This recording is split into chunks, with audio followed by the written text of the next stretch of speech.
And we're going to do a bit of a shorter top tip there now, because we've got quite a few interviews to fit in for this podcast. So we are going to talk a little bit about recovery. And again, Edwina, you've written a great article, which we'll put a link to on our Cheer Charge website, about recovery. So maybe you can just summarize that for us. Well, yeah, our episode this week is based on the Grand Slammers a lot. You had a great chat with them about how they are doing 4 100-mile races in a very short period of time. Normally it's spread out throughout the year, but this year it's they're obviously much closer together. So the article is a sort of instead of top tips, I call it top hacks on how to recover quickly.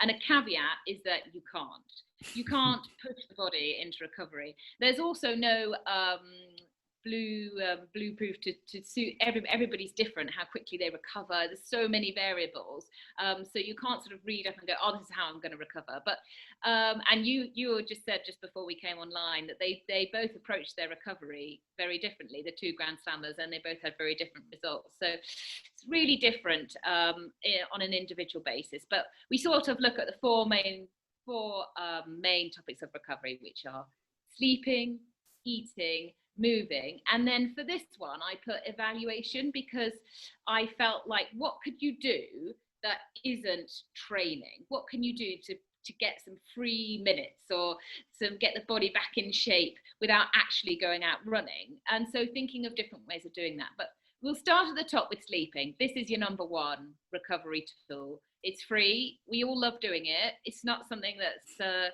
apart from if you're under 10 and you hate sleeping.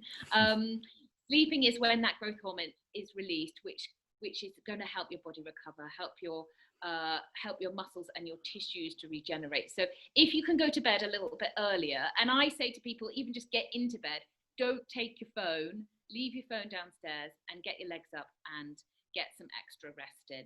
Eat everything you can.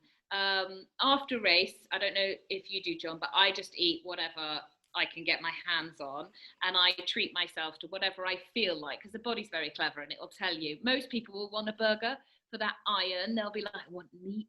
So eating and drinking to rehydrate those tissues as much as you can, and then after a few days of purging yourself on many calories, to then think about looking at really healthy ways of your diet, of how you can support yourself in recovery. And I put a link in the blog post on some good top tips for that as well.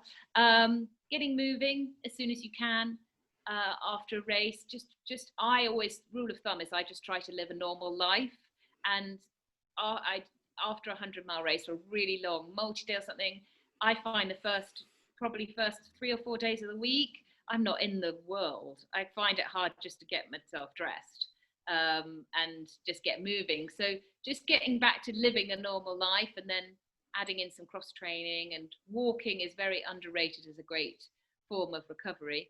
And yeah, the final point, which I touched on at the start, thinking of ways you can be more slick in the next race. You can approach the race a bit differently, thinking about your mental strategies, what went wrong, what went right, how you managed yourself at checkpoints, how your crew managed you, anything that you could do differently, anything you could do differently at the start, anything you could do differently at the finish where you're prepared to start recovering straight away.